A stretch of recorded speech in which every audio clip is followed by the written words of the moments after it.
கோயம்புத்தூரின் இதயத்தில் அமைந்துள்ள பழமையான பேரூர் பட்டீஸ்வரர் திருக்கோயில் சுமார் 1800 ஆண்டுகள் பழமையான சிவாலயமாக கருதப்படுகிறது. கரிகால சோழனால் கட்டப்பட்டதாக நம்பப்படும் இந்த கோவில் நொய்யல் ஆற்றங்கரையில் அமைந்துள்ளது.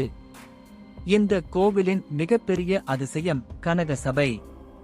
இங்கு நடராஜர் தங்க வடிவில் அருள்பாலிக்கிறார். கல்சங்கிலிகள் மற்றும் அற்புத சிற்பங்கள் இன்று வரை சிற்பக் கலையின் மர்மமாக விளங்குகின்றன.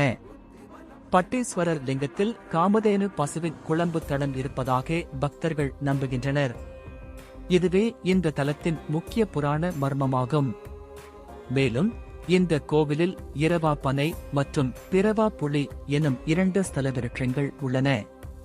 பேரூர் கோவிலில் உள்ள இரவா பனை பழம் தராத பனை மரமாகவும் பிறவா புலி புதிய மரங்களை உருவாக்காத புளிய மரமாகவும் சிறப்பு பெற்றுள்ளன. பேரூர் தலவிருட்சமான இந்த பனை மரம் ஆன்மா இறப்பற்றது என்பதையும் இறைவனின் அருளால் மரண பயத்தை வெல்லலாம் என்பதையும் குறிக்கிறது.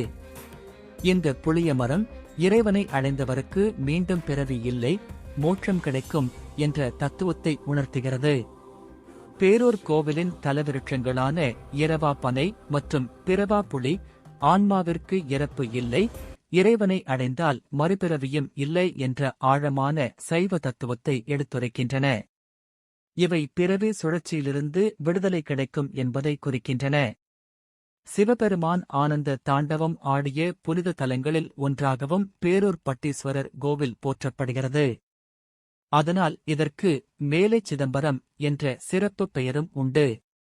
இந்த அதிசய கோவிலை நீங்கள் தரிசித்திருக்கிறீர்களா? ஓம் நமசிவாய.